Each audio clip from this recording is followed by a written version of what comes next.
Mr. Chachra, if I can begin with you.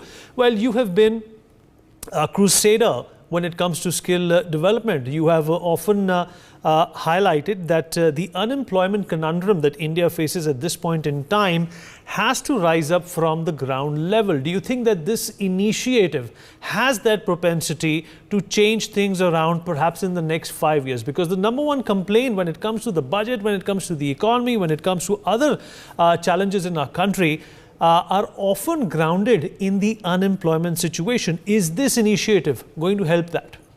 Mr. Chachra. Thank you, Vinitji, for having me here. And let me begin by saying that this budget actually leverages the current, the stable macroeconomic fundamentals that we have, the robust growth we have, the RBI dividends that we have, and it leverages it towards the challenges which are most pressing at this time in our country. I think in that it also responds to the social hopes, which were very well reflected in the very closely fought elections.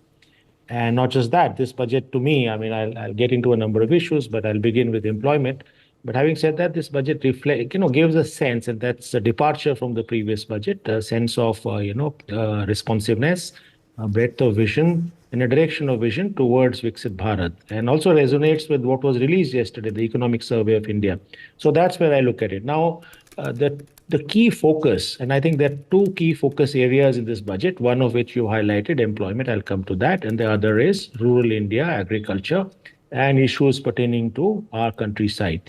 So first on the employment question, I think the interesting concept here, and I'll also come to the challenges. The interesting concept here and a welcome concept here is from productivity-linked incentives. We've de facto introduced the new concept of employment-linked incentives. You counted a range of them. The schemes both for employers and employee in the formal sector to encourage new employment. So first time, things like first time employees with EPFO, 1 month salary, 15,000, incentives to employers and employees for EPFO contributions, reimbursement for employers up to 2 years for the 3,000 per year, apprenticeship. These are some of the things you talked about. Some of the things I need to add, which I also welcome, are rental accommodations for industrial workers, in a PPP mode, women workers hostels with fresh facilities. So these are all indeed very welcome steps. And I think the trend which this messaging does in this budget is towards formalization of employment through all these mechanisms. And therefore, these are very welcome steps. It addresses the big challenge which the chief economic advisor also indicated in the economic survey yesterday, that India needs to create 78.5 lakh jobs every year up to 2030. So it's a huge challenge. It's a humongous task. And to that end, a directional effort, a focus has been made in this budget. Now, that arises a set of newer issues or challenges and some things we would have much more hope to see. For instance, we all know that while the budget also speaks of MSMEs and the need for labor-intensive industrialization, it recognizes that, but we know there are headwinds. We know there are headwinds of technology shifts, artificial intelligence, which all point to perhaps a future of less labor-absorptive industrialization, what I would say a job loss kind of growth. So I think it's a challenge. It's well taken up. The idea of this budget to give incentives to MSMEs, stress funds to MSMEs, credit to MSMEs for investment in machinery for labor-intensive industrialization, these are all very welcome. Nevertheless, given that a large majority of our populations are in what is called informal sector, there's a trend to formalization, no doubt, as indicated here, but a large majority, 90% of our workforce, over 90% of our workforce is still in the informal sector. And I think that's a huge issue here, that what is this budget really doing for informal workers? And how do you EPFO registration is only for formal workers. So that mechanism will escape, giving benefits to informal workers. So the question is, what do we have in this budget in substantive sense for the informal sector employees? Elsewhere in the budget, there's a hint that the e-Shram portal will now be converged or linked up with other such social portals. So there will be convergence in that regard. But I think the question is of direct employment and targeted employment with a focus on informal sector workers. We would have wanted to see in this budget and then that direction of travel, the aspiration of the directive principles of the state policy, the right to work, therefore guaranteeing employment, direct employment to urban workers, to rural workers through the employment assurance or employment guarantee programs. We do not see that reflections. If I look at the rural side, if I look at the MG NREGA budget, which stands at 86,000 crores in this budget outlays, last year was also 86,000 crores. But if I look at the figure before that year, 21, 22, that stood at 90,000 crores. So there's actually a decline. And whereas if you see in the job demand, if you look at data on MGNREGA between 2021 and 23-24, MGNREGA delivered 40 crore more work, 40 crore more person days of work, 265 crores in that year and 305 crores in 23-24. So that reflects the kind of demand there is as far as direct jobs are concerned for informal workers. So I think there is a gap, in my view, which we hoped and still hope would be covered in this budget in the direction of job creation. The budget sends the right signals. For example, capex investment up to 3.4% of the GDP will create some jobs in the end. But I think much more is needed with reference to meeting the employment and jobs challenge.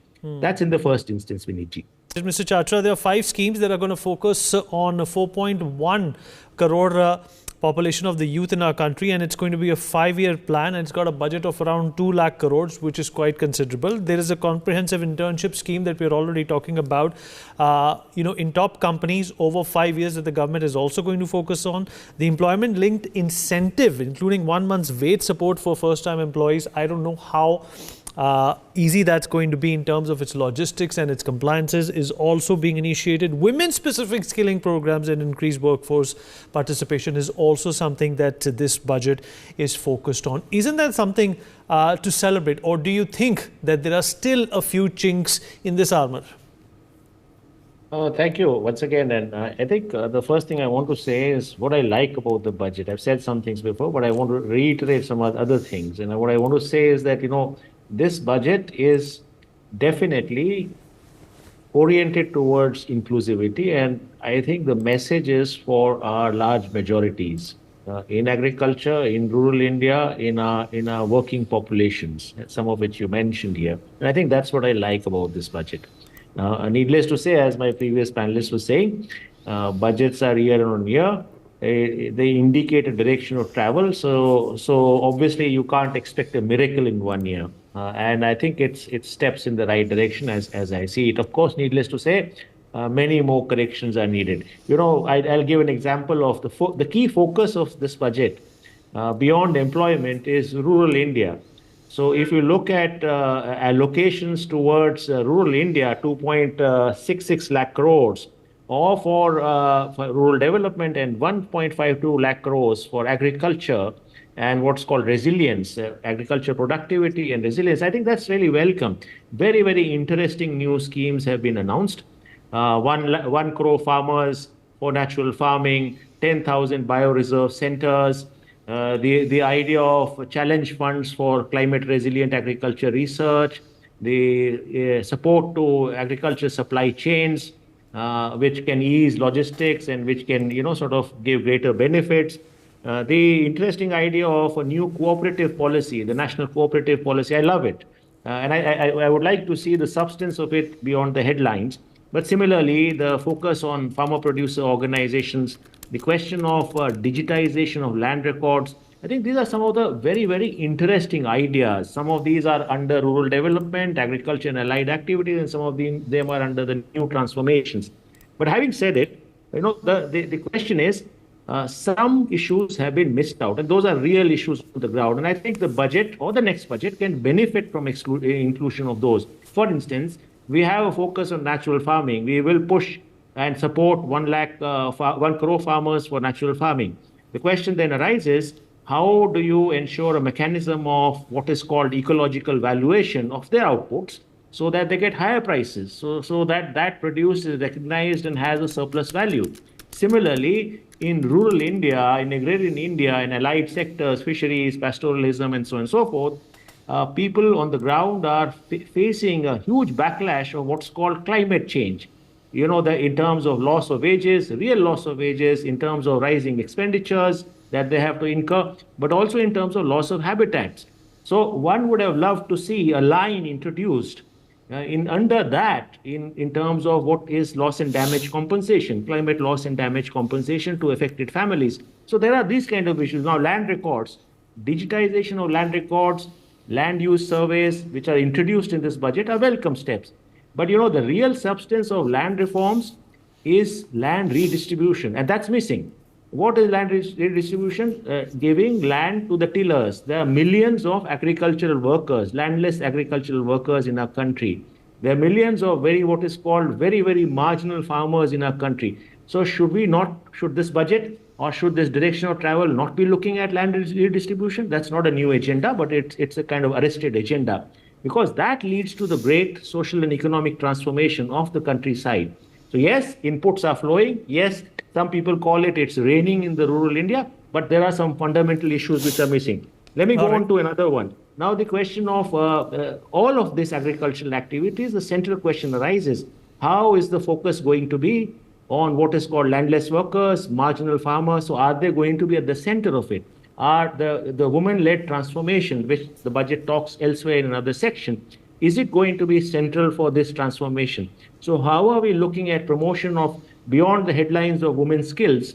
How are we looking at actually reforms in the name of women, ownership, property ownership in the name of women? These are fundamental transformation triggers, and I think the budget could do well to incorporate them on and to trigger them on. So these are some of the things which I think need to build up in terms of what could be the correctional paths ahead.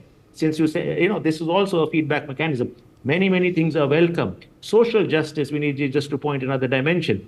Very interesting. The FM talked about social justice as one of the 9 pillars towards Viksit Bharat. So very interesting, inclusivity and social justice. The idea of saturation approach. The idea that the focus on tribals, Dalits, other groups. What I found missing, for instance, is a large chunk of the population, the large chunk of extremely vulnerable population of denotified tribe, nomadic pastoralist tribes. So I think there are things that can always sort of creatively in constructive manner be incorporated and looked at in future.